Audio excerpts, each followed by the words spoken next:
ay sigurado makakalimutan mong high blood ka. Sana po ay dumami ng sobra-sobra ang kanyang pera. Hindi matikman ang kanilang tupig.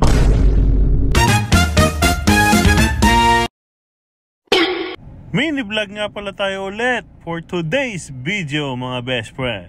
Dahil ngayong araw na to ay Sunday, sa Manawag kami magsisimba ngayon. Pero bago yon, bili muna tayo ng kape. Medyo mainit nga pala sa pwesto nila ate, kaya bibili muna tayo ng siopaw at tubig para sa mga kasama natin.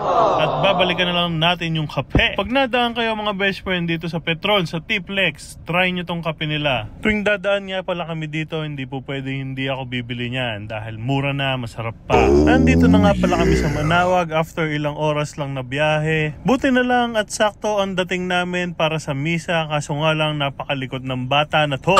Yun, after ng misa, nagtulos lang kami ng kandila dito. Dear Lord, sana po ay gabayan niyo po palagi ang aking asawa.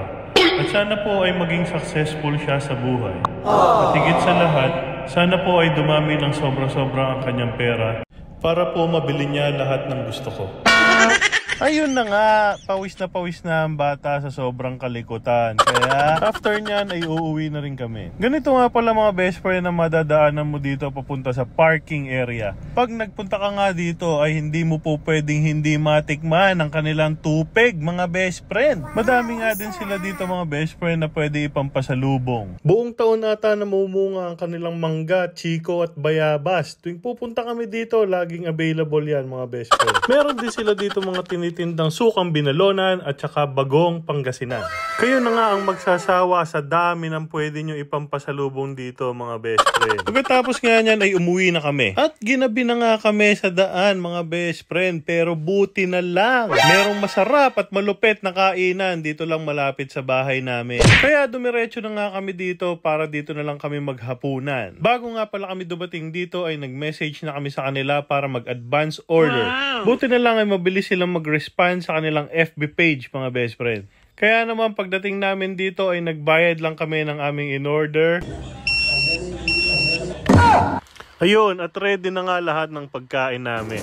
Tingnan nyo naman mga best friend kung gaano kalaki ang kanilang mga serving dito. Panalong panalo ka dyan. Sa halagang 100 plus lang, meron ka ng quarter leg, only rice, only soup, at only gravy. Madalas nga din pala kami nagpapadeliver sa kanila kapag bigla kami nagugutom sa gabi. At yun, kompleto na nga ang ating mga pagkain mga best friend. Tingnan nyo yung sisig nila. Parang kakasya sa 5 hanggang 6 na tao mga best friend sa sobrang dami. Bukod sa napakasarap nga pala ng pagkain nila dito ay nakakasiguro ka na malinis ang kanilang mga pagkain dito mga best friend.